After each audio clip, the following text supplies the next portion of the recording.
Good morning, everyone, and welcome to this week's Coffee and Chat webinar. My name is Lucio de Giallonardo. I'm a partner within the Corporate and Audit Services Division of HLB Mann Judd in Perth, and I also head up the not-for-profit service offering to our clients. I'm excited to welcome you to this NFP update webinar entitled Risk, Sustainability and Governance for Fundraising. It's an honour for me to welcome Fundraising Institute Australia's Chief Executive Officer, Katherine Raskob, to this discussion today. Katherine is based in Sydney, so it's a good afternoon and welcome to you, Katherine. Thank you. In today's session, we'll be talking about the regulatory environment in which not-for-profits who fundraise operate, as well as the requirement for best practice, ethical fundraising to manage risks to organisations in these areas. And we'll also look at how to achieve best practice, including the tenets of the FIA Code of Conduct for fundraising. I'd also like to welcome Richard Colordi, HLB Mann Judd's Marketing Manager, who will be assisting with coordinating any Q&As that might pop up. Welcome, Richard. Good morning, Luch. Just quickly for attendees, if you have any questions at all during the webinar, please send them through via the Q&A box at the bottom of your screen, and we'll go through them either during the webinar or towards the end of the session. Katherine, thanks again for joining us this morning. Before we get onto the topic, I was wondering if you'd just give us some background on FIA. Sure, thanks so much for having me and welcome to everyone. This is a bit of a coffee Q&A. I have my tea with me today because it is 12:30 in Sydney, and so I've already had 2 large coffees, which will see me flying if I have any more. So I'm really delighted to be here and with all of you today. So as Lucia said, I'm Katherine Raskob, the Chief Executive of Fundraising Institute Australia. In addition to my chief executive role, I have also been a board director for almost 10 years, and 6 of those have been with the leading percussion ensemble Synergy and Tycos. And currently I'm on the board of directors of Girl Guides Australia, which is the national guiding organization empowering girls and young women to grow into confident members of the community. So I do have quite significant board experience, and I'm also a graduate of the Australian Institute of Company Directors. In terms of FIA, Fundraising Institute Australia is the national peak body, and we represent professional fundraising in Australia. And our members include charities of all types and sizes, as well as suppliers to the sector and all around fundraising. So fundraising in this country, according to the 2018 ACCC data, is worth about $10.5 billion. So it's quite a significant size sector as part of the overall charity sector. So we were founded about 50 years ago. And our mission is to advance professional fundraising to ensure the future sustainability of fundraising. And we do that via a self-regulatory code of conduct, which Joe mentioned, and through providing professional development, education, and training to fundraisers. And we also lobby government at all levels on the issues that are critical to the fundraising sector. So I'm really delighted to be here with you today to talk about risk and fundraising as it pertains to boards and executives in charitable organizations. Excellent. Thank you, Katherine. I might just add, yeah, it's great to hear that you're a board member of some organisations. I'm also a board member, as some of you are aware, of Leukemia Foundation of Australia, which is a national charity across all states and territories. So the topic today is really quite topical from my point of view as a board member, because fundraising is obviously the cornerstone of anything that any not-for-profit does in order to achieve its objectives. I might just kick things off with some general commentary on the regulatory environment that charities face in their fundraising throughout Australia. And I think it's fair to say at the outset that there's a myriad of rules and regulations that operate across Australia, both at a federal level, state level, and even local level. And it does get a little bit confusing, I must admit. I know my time with the Leukemia Foundation, we've had to look at various fundraising efforts, especially the ones that cover the whole country, and then look at the various rules and regulations in each state and territory, because they are different. So what happens with a not-for-profit when they're looking at their fundraising efforts? I think the first thing from a regulatory point of view is to work out what jurisdictions fundraising regimes are relevant to the fundraising. Is your type of fundraising activity regulated under that regime?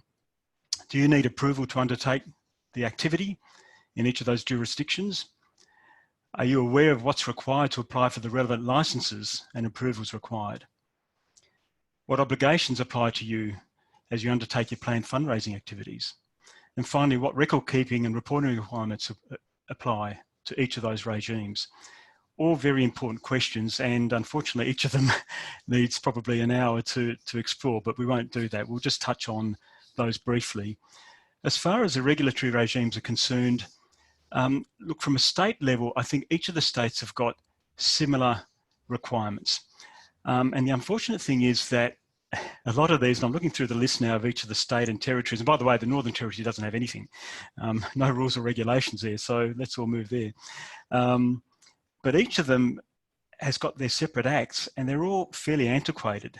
Looking down the list, and WA unfortunately is probably the oldest. The two acts and series of regulations that govern fundraising in WA is the Charitable Collections Act of 1946, regulations pertaining to that act in 1947, and the Street Collections Act of 1940 and its own regulations as well. Some of the other states are not quite as old, and looking at their legislation, so obviously they've been updated. But the unfortunate thing there is that a lot of those acts obviously haven't been brought up to date with the modern techniques of fundraising. Just looking at the names, you know, Street Collections Act obviously catered for the rattling of the tins on the street corner, etc. So it's an issue that we're having to face, especially as we look at different forms of fundraising around the country and the more modern forms of fundraising, such as online fundraising. So the problem is that what might be regulated in one jurisdiction may not be regulated in another. So I think the first thing to do is to work out what type of fundraising is regulated and what therefore a not-for-profit can do. There are some activities that are always regulated. For example, any charity that's running a fundraising appeal and soliciting donations from the public will require to have that regulated. There's no question there. There are some activities that are only regulated at times, and there are some activities that are excluded from regulations. I guess an example would be if a social club is doing a casual dress Friday and collecting money for a specific cause, there won't be any regulation required there. As far as WA rules are concerned, because I think most of the audience, if not all, are from Western Australia. The Charitable Collections Act, yes, is 1946, so it's fairly antiquated. But the laws try to cater for anyone intending to collect or attempt to collect money or goods from the public. And it's money or goods that are then to be applied towards a charitable purpose.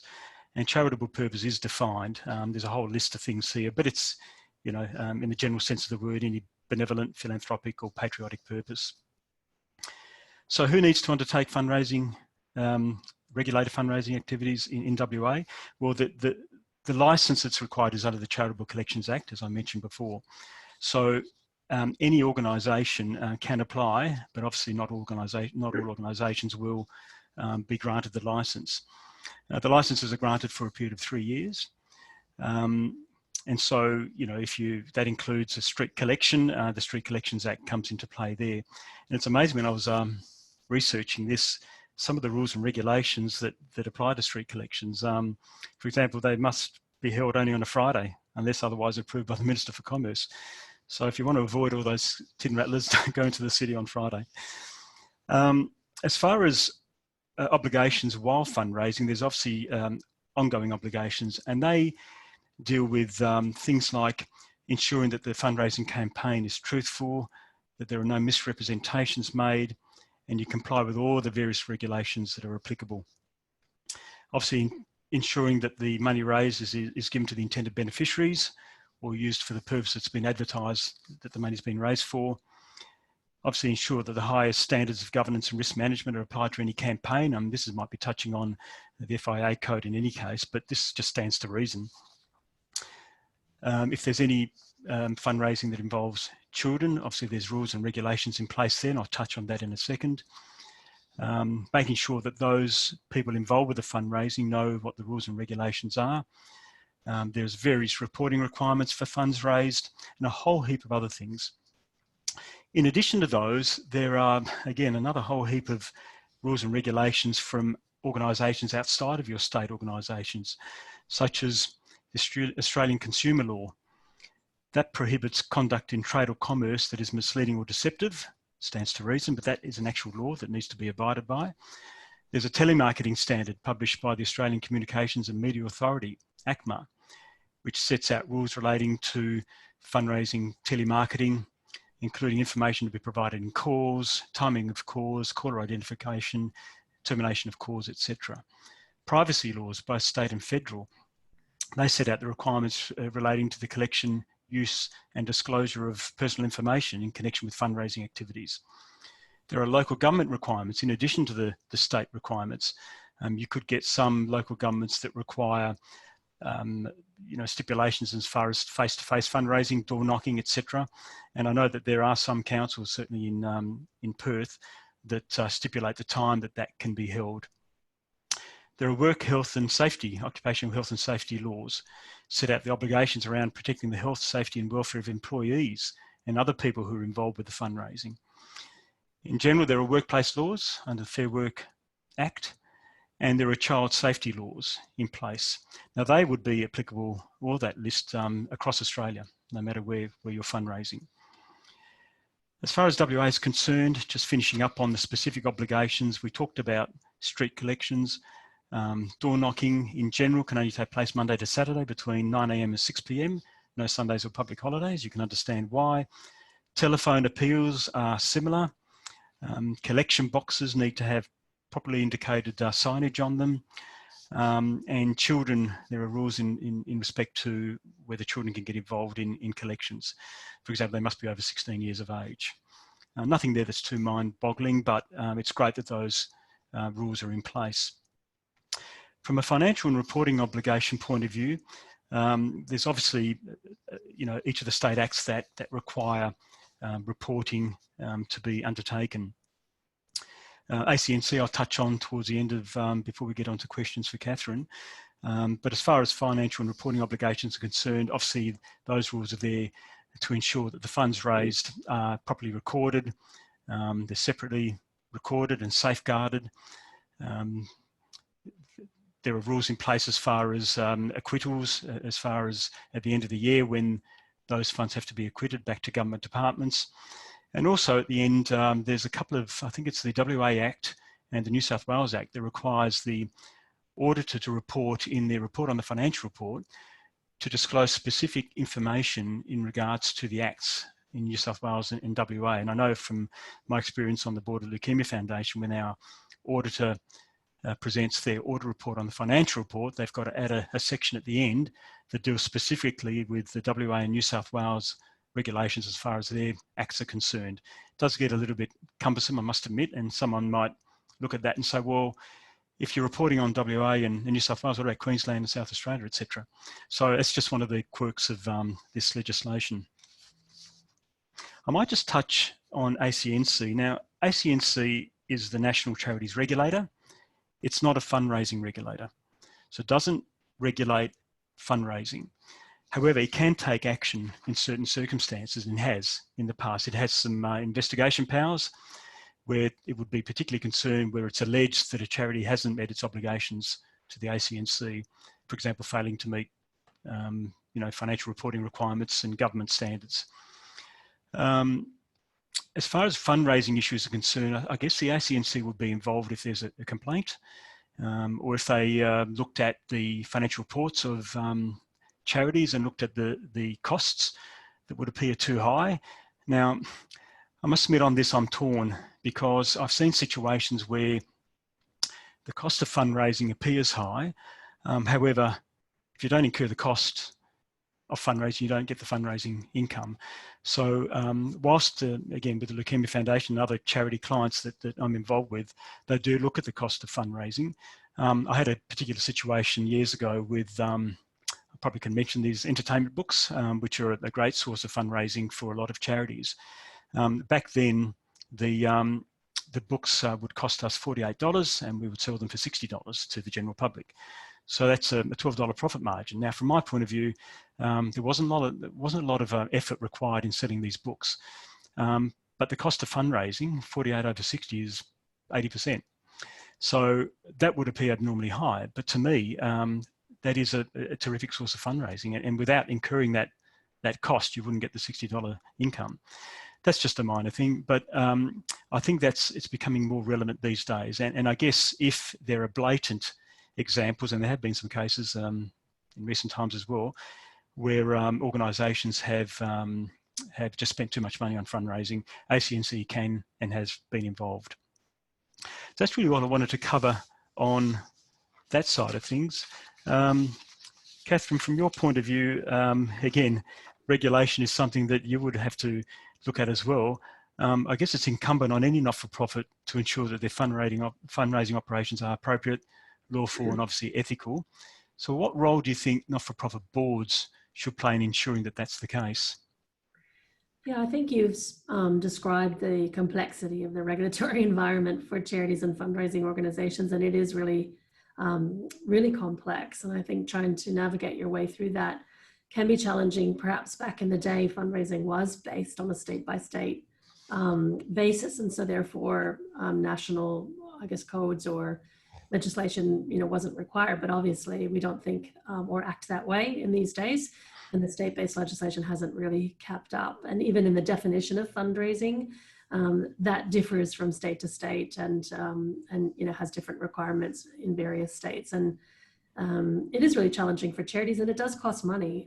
The red tape burden for charities is in the millions of dollars every year to be able to comply to the various bodies for governance. So to that end, FIA have been lobbying quite hard over the last number of years on the harmonization of all the state-based fundraising regulation. And rather than a national mandatory statutory code sitting over the top, what we believe is that if the various states actually harmonized and had the same requirements from state to state to state, as well as the same requirement for applying and getting licenses to fundraise, that would really reduce the red tape burden that charities face and allow for a much more streamlined approach. So we are having some success with the argument of harmonization approach, and the new, sort of fairly new, I guess he's a year in, the Assistant Minister for Charities in the federal government has said that he agrees with the harmonized approach. So we will be continuing on that. I guess because of that issue, I think what's more important than ever is to have a code of conduct so that regardless of the governance over the top of charities, boards are aware that the fundraising in their organizations are to absolutely best practice ethical standards. And so the FIA code actually goes above and beyond the requirements of all the state-based legislation and the requirements of the ACCC for charities and not-for-profits. And the reason for that is really to engender trust and confidence in the charitable sector, which is also an object of the ACCC's work, as well as continue allowing charities with their license to fundraise, which is what the public grants us, I guess, every day. So that's, ensuring the sustainability of our sector is so critical. And that's why having a code which organizations, charities that fundraise abide by and make sure that they're practicing to, excellent standards will sort of help, I think, in the future of continued fundraising in this country. Mm. I guess from a board point of view, and I'll draw on my experience with Leukemia Foundation, I suppose the onus has always been, and again, coming from a financial background, to make sure that whatever money is raised is protected, the assets of the organisation is protected, future-proofed, especially when we're dealing with, the competitive forces at play, natural disasters that seem to draw money away from the general giving to the particular cause, all of which are terrific causes, obviously. COVID-19, gosh, we couldn't get away with this conversation without mentioning COVID-19. But from a board point of view, I think the onus in the past has always been on boards to focus on, sustainability, viability, making sure that whatever the not-for-profit and charity is doing is in accordance with the objects. And looking after its various stakeholders, especially, I suppose, the disease-related ones. But I guess, in my mind, fundraising has been something that the fundraising department looks after. So I guess from that point of view, should boards be specifically looking at fundraising as a risk? In the heading of this webinar is risk and governance and sustainability, etc. From your experience, should not-for-profit boards be honing in on that? Yes, absolutely. So if any organization had a significant revenue stream that helps to fund the activities of the organization and the board are not aware of the ethical nature of that activity leading to the revenue, I feel like they would be remiss in their duties. And the ACCC does talk quite a lot about directors' duties, both with regard to the general not-for-profit and charitable board space, but as well as in fundraising too. So it is absolutely incumbent on the board, and in order to manage their risk as responsible persons of a board, that they should be adhering to both the governance or compliance framework that's set as a board director, as well as best practice.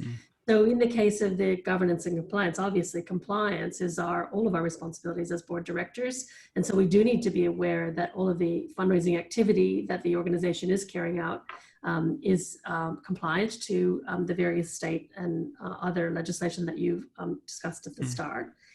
The FIA Code also covers areas like ethical conduct, conduct towards donors, conduct towards beneficiaries, so the result of where the funds are going, and also conduct in supplier relationships.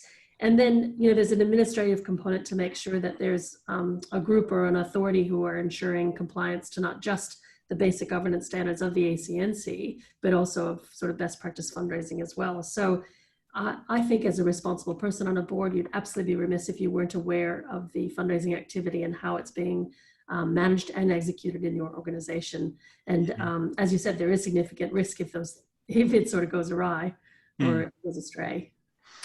Well, I guess, yeah, the risk there is more from a reputational point of view, isn't it? There's obviously the dollars and cents that you need to make sure come through the door, but if it's not being done in an ethical way, as you've mentioned, I guess the reputational risk is high. Yes, absolutely. So there are a number of cases of reputational damage to charities who didn't practice ethical and best practice fundraising. And this is actually over and above the governance standards that we've been talking about. So one of the key, case studies happened a number of years ago in the United Kingdom, where there was a 92-year-old donor who was also a volunteer. So she sold puppies for legacy, for war veterans. And she actually died quite suddenly. And it was discovered later that her name was on the list of 99 charities, and that all of those 99 charities were asking her for donations. And there's a photo of her with over 3,000 pieces of direct mail that she received in 1 year alone. So when she was a great grandmother, when she died, there was a story about how much she gave to Legacy and to all the charities over the years and how much she volunteered. But there was actually an accusation that potentially the volume of asks by charities is sort of what killed her. And her family disputed that later, but it was a big ruckus in the news in the UK. And it led to a tightening of restrictions in terms of fundraising in the United Kingdom, and a regulator that they never had before regulating fundraising activity. So the charities that were involved in that obviously suffered some reputational damage for not actually thinking about their donor as being on the same list as all those other charities as well. And potentially being harassing in the way that they were asking her for donations. And also, if a charity in their fundraising activity doesn't abide by privacy legislation, and we can talk about this as well, so ensuring that donors' private details are held and maintained in a secure way, and also that their requests to cease being asked for donations by charities are not, complied with, that can definitely lead to reputational damage as well. And then obviously activity in field with charities in the international space and NGOs who have not abided by best practice fundraising in the way that they deal with both donors and beneficiaries can lead to some significant reputational damage. And we've seen that by the likes of Oxfam and others, over the years. And then lastly, charities often appear to be beat up in the news, and it feels like that we're sort of just one bad story away from some kind of demise, and I think that's really worrying for most charities in the way that they conduct their activities. And we know that there's been a lot of pressure on charities over the last number of months, including with the East Coast bushfire appeals, where hundreds of millions of dollars have been raised, and what's happening with those funds, and are the charities clear in their communication about what they plan to do with those funds? So those issues are always at the forefront of charities' minds, including in their fundraising activity, and the risk to their reputation can be so great that they do need to ensure extreme caution and abide by best practice fundraising to avoid that kind of reputational damage. Yeah, it's quite incredible with board members in years gone by that that just wanted a name on their CV to say that they were, good law-abiding people, whatever. But obviously, the responsibilities and duties of directors have been enhanced many times over. Whether you're governed by, the Corporations Act through, company limited by guarantee, or various associations and corporations acts in each state, the responsibilities of directors are onerous and, on a par with any other business. So, directors have got to be very careful. And I know that some directors, former directors, who've decided to get out of it because of the fact that they can't devote the time. It is in the main voluntary, non-paying, and they're obviously wondering, look, what's the point of doing it? But we do it, don't we, Katherine? Because we believe in whatever cause we're involved with.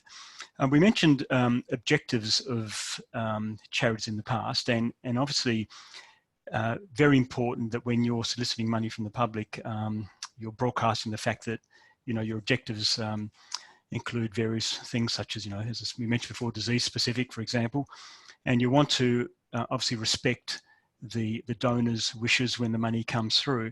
But I think as far as objectives are concerned, especially if your charity is tax exempt or a deductible gift recipient, those objectives would have been scrutinised by the taxation department through the approval process to become a DGR or a tax exempt body. So it's obviously critical that the charity does meet its objectives, otherwise its tax status could be compromised. As far as FIA's code is concerned, do you cover off on that to ensure that charities are meeting their objectives? Yeah, so a key component of the code is obviously compliance to all the regulations and legislation that is set out by the ACCC. And that's really around boards' responsibility to ensure that the money, less of course reasonable costs and expenses, is put towards pursuing the charity's charitable purpose. So again, that sort of goes back to the duties of responsible persons on the board. The FIA Code also talk about that in their code, and a lot of that is around ensuring that communication is clear in terms of donors understanding what the charitable purpose is and what the funds for which the fundraising is geared towards. So yes, the FIA Code does address that, and that is a key component of ethical best practice fundraising in terms of communicating that the purpose for which you're raising the funds is being used.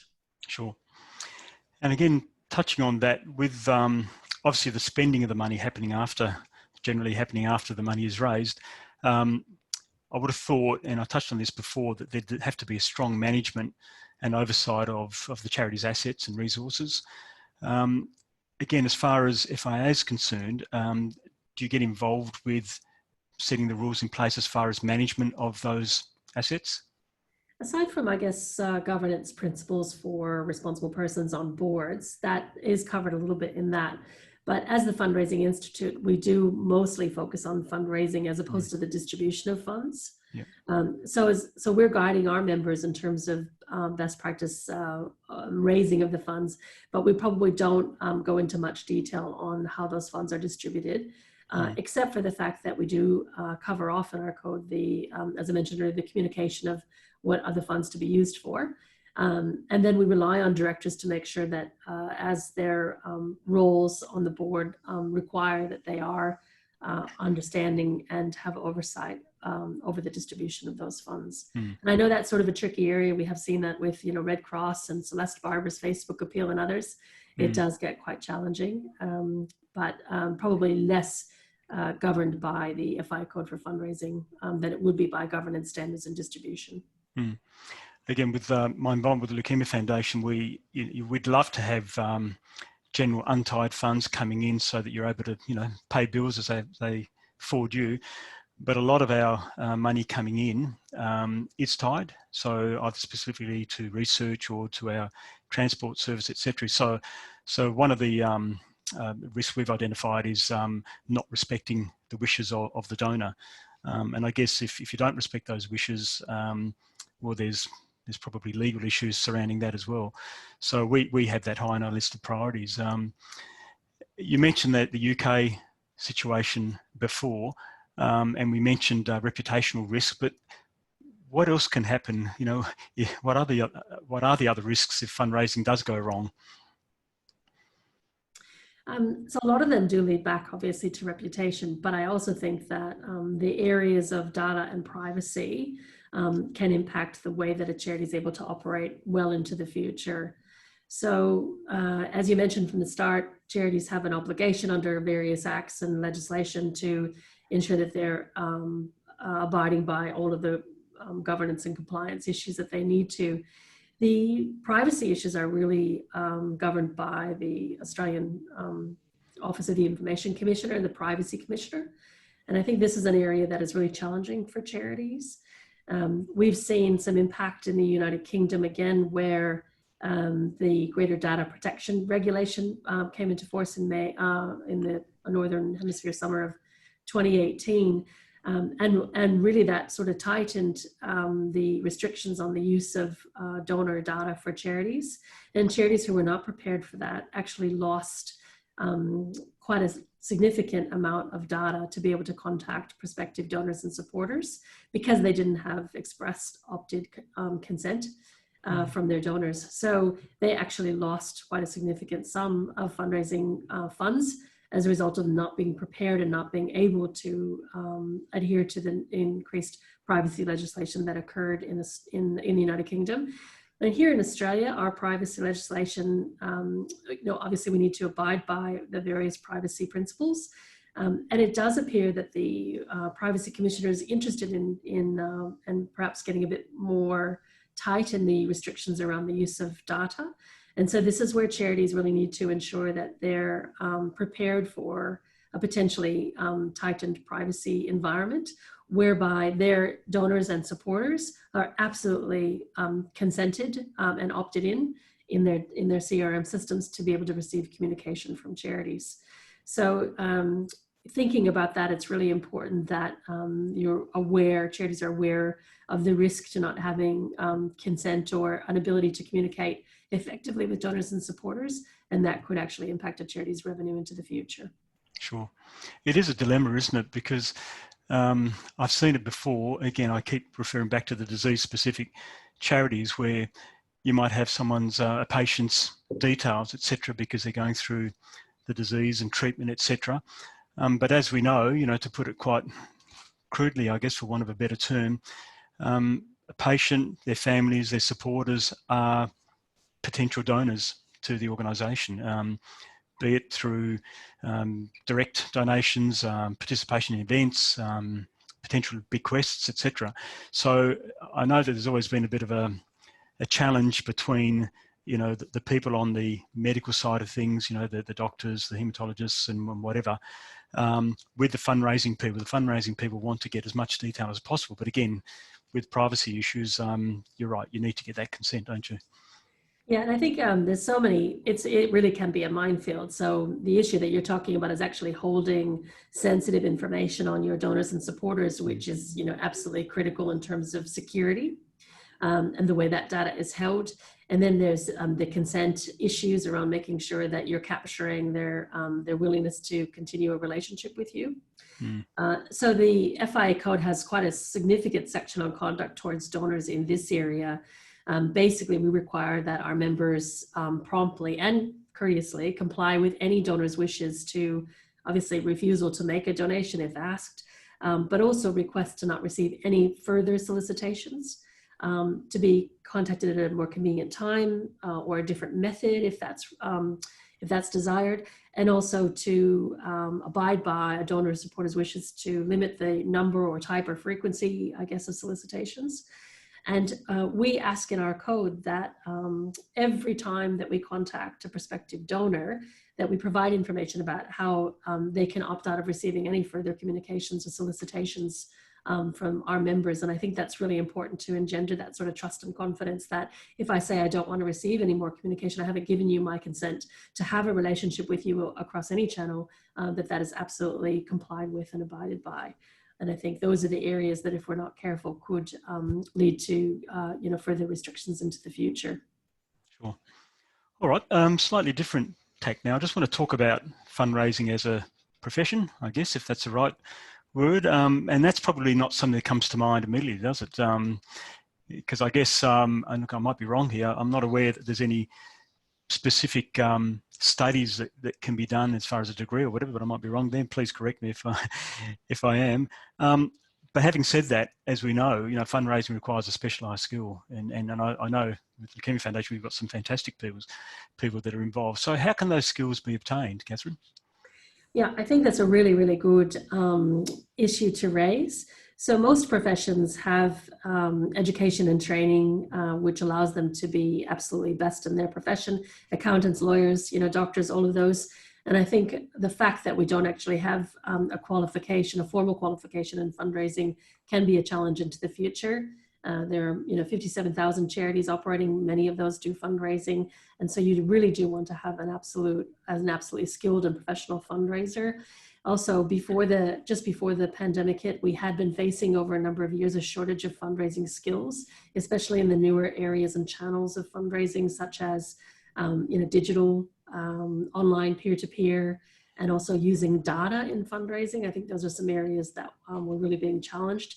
A couple of the other areas were around major gift and gifts and wills fundraising. So there's a lot of growth area around capturing, especially older Australians, baby boomers' intentions to leave gifts and their wills to charities. And there aren't a lot of skilled fundraisers in those areas. So as an institute, Fundraising Institute Australia is really concerned about these areas. We do have our own professional development and qualifications. There's also a worldwide qualification called Certified Fundraising Executive that was developed in the United States and is applicable to fundraising worldwide. And FIA are partner of that organization to advance the fundraising skills of Australian fundraisers. So we do that. We also have a certificate and a diploma in fundraising.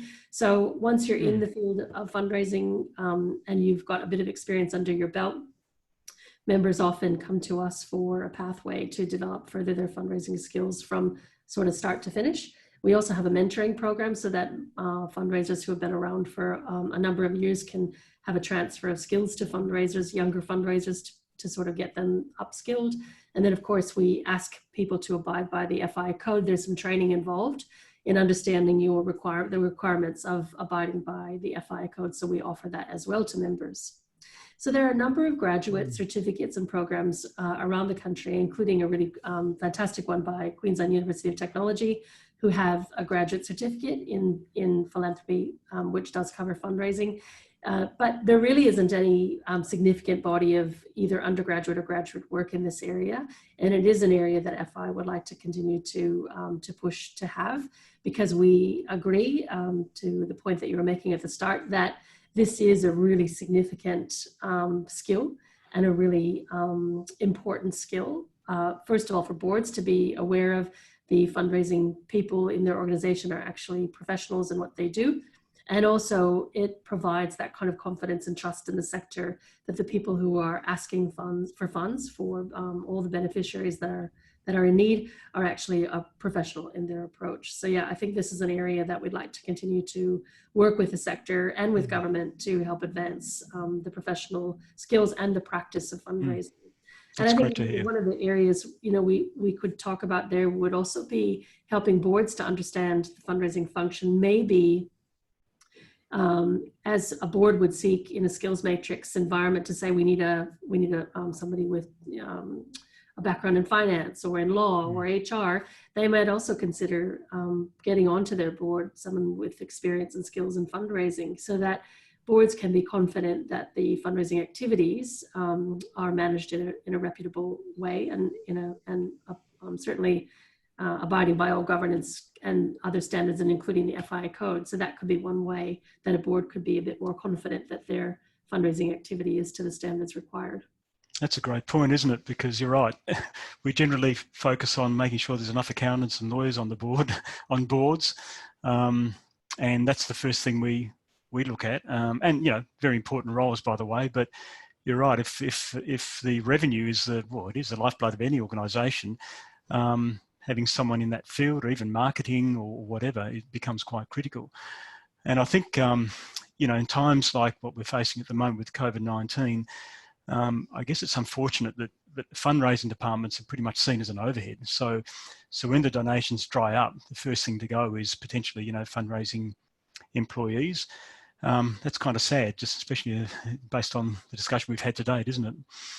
Yeah, and I think in light of COVID, a lot of our members have asked FIA for guidance in this area, because boards and CEOs do look to the fundraising function as a cost rather than as an investment. And so, you know, with challenges, you know, economically to most of our organizations during this period, it has been an area for discussion about whether or not those should be cut. But you know, every dollar that you don't invest in fundraising this year actually means a decrease in funding in subsequent years as well. And that's true in the investments that you would need to make in the face-to-face fundraising environment, for example, that costs quite a lot of money at startup to be able to invest in the relationships and suppliers that you need to get your teams onto the ground. Obviously, there's some upfront costs in telemarketing and in other areas of fundraising that you do need to invest in. And if you're not ensuring that your fundraising team are staffed enough to maintain relationships with current donors and supporters, which is absolutely critical during this time, then they will fall away. And your ability to retain funding from those strong supporters into the future will definitely be jeopardized. So we absolutely encourage the thinking that fundraising is an investment. It needs to continue in its investment in order to get returns into the future. And especially in the area of donor relationships and sustainability around donor care is really critical, especially during this time. Sure. And I guess that's where JobKeeper's been terrific at allowing not-for-profits to retain their employees even through tough times. And you know, we were discussing this the other day when we had a webinar about a month ago on not-for-profits and issues currently being faced, and we were talking about that JB Weir study from about a month ago, I think it was, where they said that as a result of COVID-19, I think in the next 2 years, donations will be drying up to the tune of 20%. So that's quite significant. And I'm not sure whether that took into account that when JobKeeper finishes, you know, some charities may not be able to retain some of their fundraising staff. And of course, as we've said, less fundraising staff potentially means less fundraising. And you would have thought when times are tough, maybe you should be spending more money on fundraising. But then again, the dilemma there is, you know, you've then got the ratios at the end of the year, and it's not easy, is it? But No, we've just got to get through it. Yep. Yeah, very challenging environment. It The sure good thing is. though is just to make just a word on that, like Australia has faced tough economic conditions before, obviously not to the magnitude that we're facing now. And we do see some data that shows that while there is a hit for a short term, maybe a year or two, and likely to be the case for COVID, Australians are very generous people, and they do continue to give to the causes that they care about. So we also need to continue to ask, because if we don't ask, then we won't be able to meet the needs of the beneficiaries for whom we're fundraising. So it can be challenging, but it is really important that we continue to tell the stories of the impact that we're making for our beneficiaries, whether they're related to COVID or not, and also have trust and confidence that Australians will come back around to being able to give to the many, many causes that they do care about. Absolutely. Just speaking of COVID-19, I guess with the restrictions that are currently in place, and in some jurisdictions are going to be in place for some time, and as far as social gatherings, travel, etc., I guess some of the traditional methods of fundraising, such as events, might be called into question, especially from the gathering point of view. So what are your thoughts of the different types of fundraising that are likely to evolve as a result of COVID-19? Well, we've already seen quite a significant rise in digital fundraising, and obviously that is a channel that charities have been using more and more over the last couple of years, and including in the rise of peer-to-peer events where you get people excited and supporting each other. I think that's going to continue to rise, and it's really important to ensure that we've also got good advertising and promotion in the digital channel as well, as you would have with any other channel. We are seeing some of our members do incredible events online and getting good traction and good return for the investment they're making in those activities. You know, MS Research have done their run online. Salvation Army have their door knock online. Even Australia's Greatest Morning Tea by Cancer Council, they took that online. So charities being able to continually adjust and innovate to the new online environments, I think will find some success, even in light of physical events not being able to take place due to distancing requirements. And so to see some of those stories is really terrific. Surf Lifesaving Foundation in Queensland, they have a really significant face-to-face team.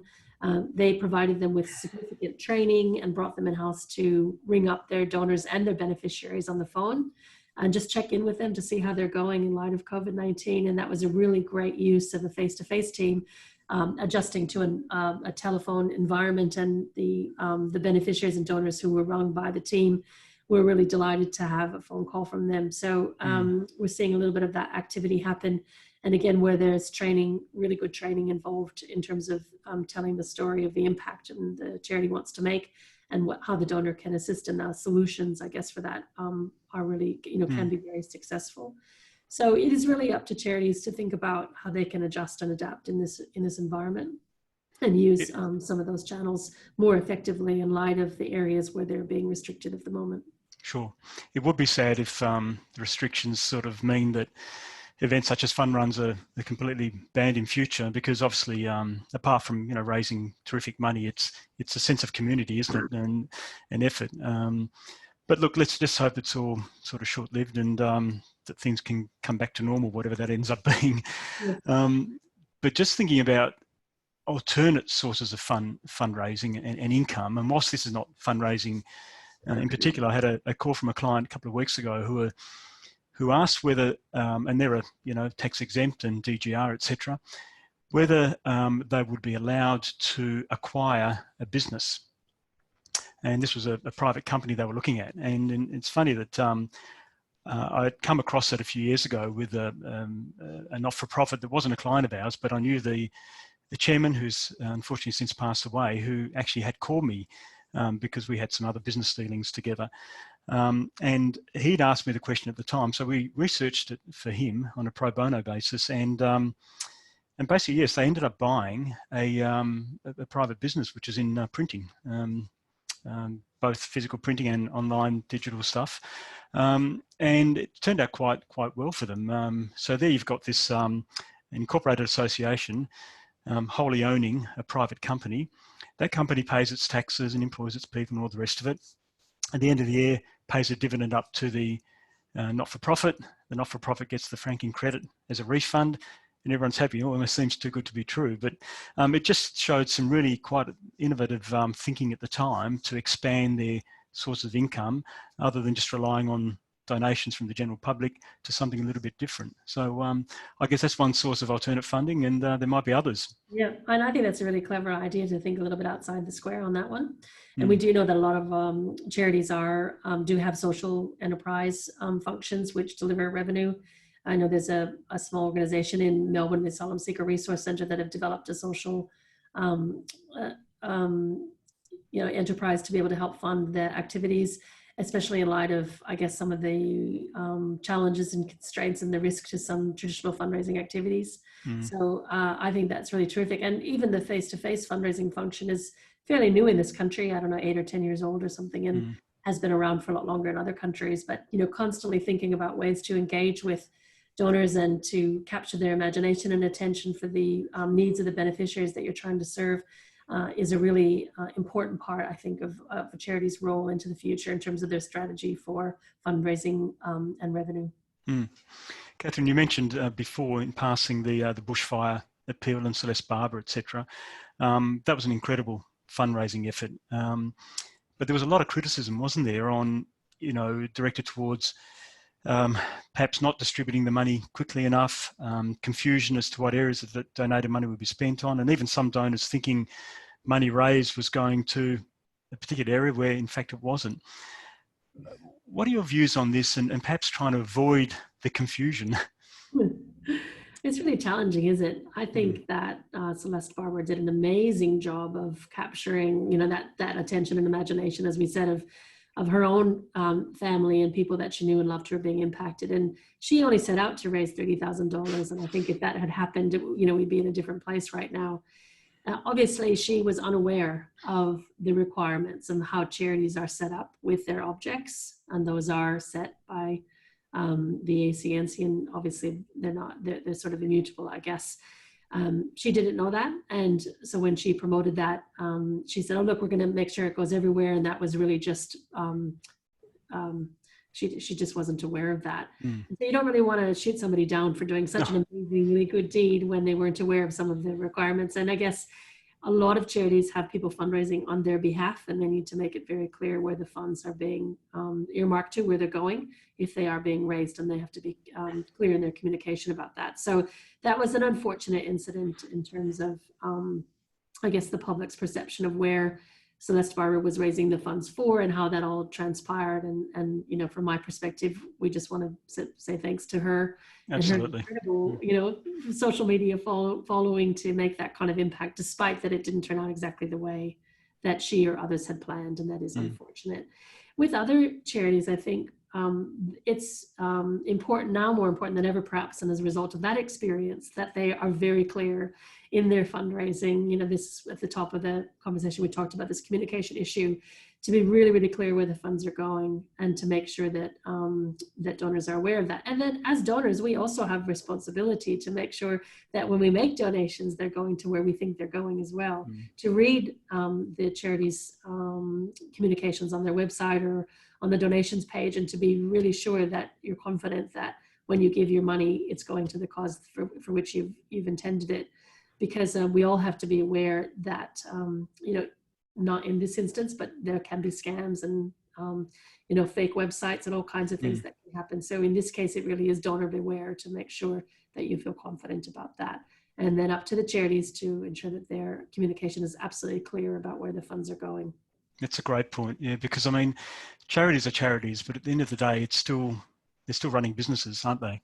Okay, they're not producing widgets, but you're right. They need to spell out very clearly to the general public what their objectives are, etc. And you're right, where the money's going to go. And it is competitive, isn't it? I don't think there's too many charities out there that you couldn't argue are terrific causes. I think the advent of the ACCC has been really good, because some of the sort of smaller ones, it's certainly encouraged mergers, which is, I think, are fantastic, but some that were perhaps not at the same levels of governance as others have gone by the wayside. I can't recall the figure. I saw that recently, of how many charities have been deregistered since ACCC have come into play. But I think it's just critical, you're right, that the message gets out there. And I think the positive, I guess, side of some of these recent issues, Celeste Barber, Red Cross, others, has been actually having a conversation with the public about the challenges of both fundraising and fund distribution. It isn't easy, no matter what organization you are, to make sure that you've got the right governance standards in place to distribute the funds as well as to raise for them.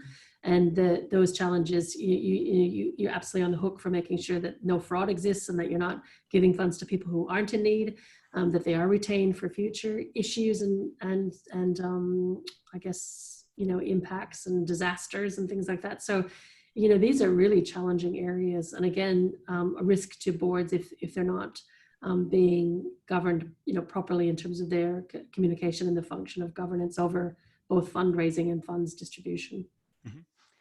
I just want to finish up with one final theme, and that is in relation to any business and a business's workplace. I've seen it with our organisation here at HLB Man Judd, that whatever fundraising we've gotten into, being me shaving my head, and by the way, I did that 4 years ago and it's still growing back, how that sort of improves morale and staff engagement, etc. So we've always wondered what can be done in an organisation to try and foster that culture of philanthropy. Do you have any thoughts? Yeah, I think this is really important. There are a number of studies based on Australian organisations and international around this issue. People like Dr. Ruth Knight of the Australian Centre for Philanthropy and Not-for-Profit Studies at the Queensland University of Technology, Dr. Adrian Sargent of Plymouth University in the UK, like others have done studies to show that obviously, culture is, gets set at the top. Boards are really clear and probably understand that really quite clearly. And that includes a culture of philanthropy, and being interested and engaged in the fundraising function is really important for boards to be able to get the most success out of that. So in this study that Adrian Sargent did amongst Australian charities, he discovered that there are two drivers for success in fundraising of charities in Australia. One of them is definitely around having a culture of philanthropy, even at board level.